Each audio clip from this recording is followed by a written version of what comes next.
Dita, kali ini kita akan membahas mengenai lahan unit usaha pertanian. Bagian ini wajib ditanyakan untuk setiap pengelola usaha pertanian. Khusus untuk petugas yang akan mencacah usaha pertanian perorangan atau UTP di wilayah PEPI, Di setiap halaman baru dan lembar tambahan, jangan lupa untuk mengisikan identitas rumah tangga di pojok kanan atas. sebelum kita membahas lebih jauh tentang lahan di Sensus Pertanian 2023, bagi petugas UTP diharapkan untuk tidak lupa menanyakan identitas unit usaha ya. Nomor dan nama pengelola unit usaha pertanian dapat disalin dari rincian di bagian keterangan anggota rumah tangga. Petugas dapat meminta responden untuk menunjukkan dokumen KTP ataupun KK guna mengisi rincian NIK. Jika NIK pada KTP atau KK berbeda, isian NIK berdasarkan dokumen terbaru. Apabila responden tidak memiliki NIK atau nomor HP atau email, petugas wajib menulis tanda strip pada rincian yang bersesuaian. Petugas UTP juga menanyakan jumlah hari kerja selama 1 Mei 2022 hingga 30 April 2023. Perlu diketahui, responden dikatakan bekerja jika lama waktu bekerja paling sedikit 1 jam tanpa terputus, maka sudah dianggap 1 hari kerja. Selain jumlah hari kerja, petugas juga perlu menanyakan kepemilikan kartu tani atau kartu usaha kelautan dan perikanan atau KUSUKA. Jika memiliki kartu tersebut, petugas dapat meminta responden untuk menunjukkannya. Berikut merupakan contoh kartu tani dan kartu KUSUKA ya sahabat data. Sekarang, kita akan membahas mengenai lahan pertanian. Perlu diketahui bahwa lahan yang dicatat merupakan lahan yang dioperasikan pengelola unit usaha pertanian dalam satuan meter persegi.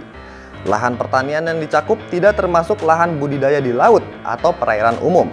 Lahan ini tidak termasuk lahan milik sendiri yang sedang disewakan, dibagi hasilkan, digadaikan, atau diserahkan ke pihak lain tanpa perjanjian sewa.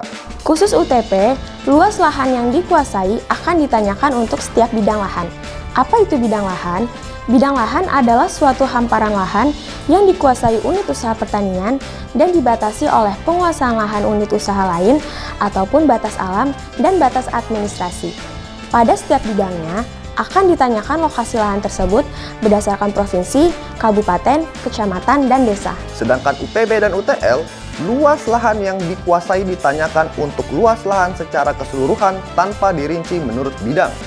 Khusus UPB, ditanyakan luas hak guna usaha atau HGU, lahan pertanian dan luas lahan yang sudah dimanfaatkan. Terdapat 10 jenis penggunaan lahan oleh setiap usaha pertanian, yaitu sawah, bukan sawah, padang rumput sementara yang ditanam kurang dari 5 tahun, padang rumput permanen yang ditanam lebih dari 5 tahun, sementara menunggu ditanami, menunggu penanaman biasanya selama 1 hingga 5 tahun, tanaman tahunan khusus hortikultura dan perkebunan, kandang ternak, dan bangunan untuk pertanian lainnya, kegiatan kehutanan, kegiatan budidaya perikanan, bukan lahan pertanian dan bukan tempat tinggal. Khusus UPB dan UTL, 10 lahan tersebut akan ditanyakan lokasi lahan, yaitu provinsi sampai desa. Khusus UTP, untuk mengetahui kepemilikan lahan, petugas dapat meminta responden untuk menunjukkan bukti kepemilikan seperti sertifikat hak milik atau sertifikat hak guna bangunan atau dokumen lainnya. Petugas juga harus menanyakan jenis irigasi yang digunakan pada setiap bidang lahan seperti irigasi permukaan tanah, irigasi bawah tanah, irigasi siraman, irigasi tetesan kepada UTP. Demikian penjelasan lahan usaha pertanian. Sensus Pertanian 2023 mencatat pertanian Indonesia untuk kedaulatan pangan dan kesejahteraan petani.